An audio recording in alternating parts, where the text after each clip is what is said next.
C'est le début de la phase retour. On est bien sûr présent à Socance et c'est la 18e journée de Ligue 1 qui arrive avec le déplacement du côté de la Cité des Sacres, du côté du Stade de Reims. Bonjour à toutes et tous, c'est un nouveau cycle qui commence, mais vous êtes toujours dans J-2.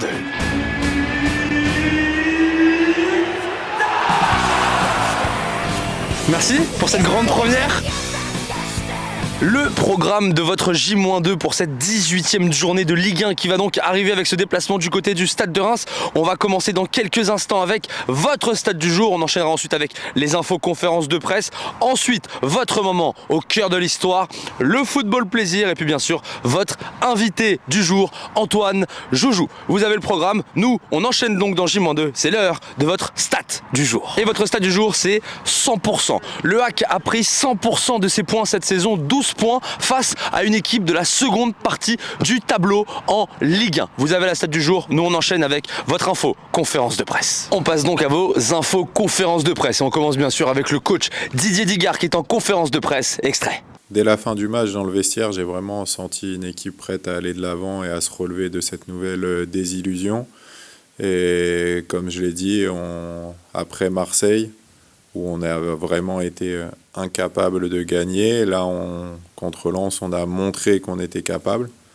Et maintenant, on doit le faire. Donc, on se l'est prouvé. Mais maintenant, il faut le faire. Après le coach Didier Digard, c'est un nouveau joueur qui s'est présenté en conférence de presse. Et oui, effectivement, c'est l'info de la semaine. Ahmed Hassan nous a rejoint. C'est votre nouveau guerrier Ciel et Marine. Il porte le numéro 99 et il est en conférence de presse. C'est une conférence de presse de présentation. Extrait. Well, I feel good, to be honest. I feel ready to play, but it's not my decision to make. It's the coach one, and I need to respect it. So if he decided to put me as a starter next game, I'm ready. I can't lie and say that I have been playing all the time now because it was tough 4 months for me. So I think one game, 90 minutes, and then after that I can have my 100% physically prepared. Alors, il se sent bien et prêt à jouer, en soulignant bien sûr que ce n'est pas sa décision, ce sera celle de l'entraîneur et qu'il la respectera. Donc il est prêt, si on lui demande de démarrer le prochain match, il se sent prêt, même si c'est vrai que sur les 4 derniers mois ça n'a pas toujours été facile, il n'a pas toujours beaucoup joué, mais sur un match avec 90 minutes, ensuite il serait à 100% une fois qu'il aurait fait ces 90 minutes. Il était donc en conférence de presse, notre nouvelle recrue Ahmed Hassan, et vous pourrez le découvrir encore un peu plus avec l'entretien exclusif qu'il nous a accordé bien sûr pour votre Média Club, et ça sera dans quelques jours. Nous, on enchaîne donc dans J-2 et c'est votre moment football plaisir et notre nouvelle recrue a décidé de vous régaler. Oui, il connaît très très bien la France, mais surtout il connaît bien l'Olympique de Marseille. En Europa League et en Champions League, il leur a fait très très mal. En Champions League, c'est sur une passe de Mathieu Valbuena avec l'Olympiakos, et en Europa League, c'est avec Braga à but absolument extraordinaire, le football qu'on aime, le football plaisir.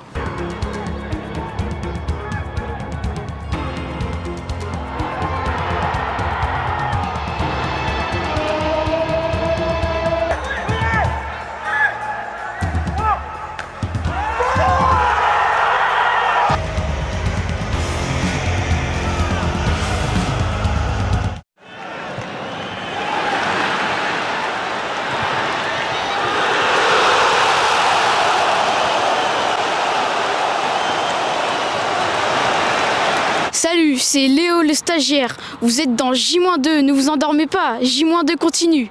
Il est l'heure de passer dans ce J-2 à votre séquence historique. C'est votre moment au cœur de l'histoire des Ciel et Marines. Et on va repartir sur la saison avril 2018. Les Ciel et Marines se déplacent du côté du stade Auguste Delaune et vont s'imposer 1-0 grâce à Harold Mukudji. Bienvenue au cœur de l'histoire des Ciel et Marines.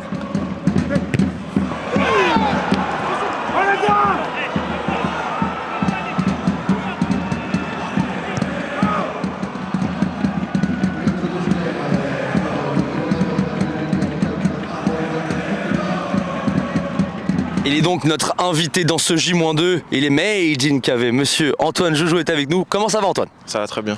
Bon, Antoine, on va commencer avec l'actualité chaude. C'est une nouvelle recrue pour les Ciel et Marines qui est arrivée en ce début de semaine avec l'international égyptien Ahmed Hassan. Comment ça s'est passé l'entraînement? Comment vous l'avez accueilli? On l'a plutôt bien accueilli. C'est un joueur d'expérience, donc il a déjà beaucoup à nous apporter à l'équipe, surtout aux jeunes joueurs. Et on a vite envie de le voir sur les terrains et notamment ce week-end. Bon, on va revenir sur le stade Océane, sur ce match face au Racing Club de Lens. Bon, malheureusement, il y a eu cette défaite, mais comme pourraient le dire certains, on a retrouvé les valeurs. Ciel et Marines, vous vous êtes battus jusqu'à la fin. Et puis il y a eu aussi ce but à la maison. Ça faisait quand même un bout de temps que vous n'avez pas marqué à la maison. Ça a dû faire du bien aussi à la tête. Oui, sûr que ce week-end, on a retrouvé des valeurs et on se devait de réagir à la maison. Notamment, on a fait une bonne entame. On a marqué. Malheureusement, il n'y a pas le résultat à la fin, mais ça reste quand même encourageant pour la suite. Bon, on oublie ces 17 journées qui viennent de passer, on garde juste les 12 points et puis il y a ce nouveau cycle qui commence avec donc cette 18e journée, le déplacement du côté du stade de Reims avec un seul et unique objectif, c'est qu'à la 34e journée, le club doyen soit toujours en Ligue 1. On se doit de maintenir ce club en Ligue 1 et Reims, c'est une bonne occasion pour nous de se relancer, de continuer dans la dynamique de Lens et j'espère que ça va aller ce week-end. Monsieur Joujou, Merci à vous. Rentrez bien, préparez bien le déplacement à Reims, puis on espère ce premier but en Ligue 1, peut-être ce week-end. Peut-être. Merci monsieur Joujou, et nous on enchaîne dans J-2. On arrive donc à la toute fin de ce J-2 et vous connaissez forcément la musique. It's time pour votre week-end Ciel et Marines. Et on va commencer avec la R1 qui va affronter la Maladrerie de Caen. D'ailleurs, le club de la Maladrerie qui a sorti le Paris Saint-Germain en Coupe Gambardella, bravo à eux. Nous, on enchaîne également avec les U19 qui seront face à Montfermeil, les U17 face à QRM et les U19 féminines face au Racing Club de Lens. L'Arkema Première Ligue sera bien sûr au rendez-vous avec un match face à Montpellier. Félicitations également aux filles de Maxime Di Liberto qui se sont imposées en Coupe de France face à QRM et qualifiées pour les 8e de finale. Et puis bien sûr l'apothéose, la conclusion, ce sera dimanche au stade Auguste Delaune, dimanche 17h. On vous attend toutes et tous très très nombreux pour mettre le feu au stade Auguste Delaune. Je vous souhaite à tous un très très bon week-end, mais surtout un très bon week-end en Ciel et Marines.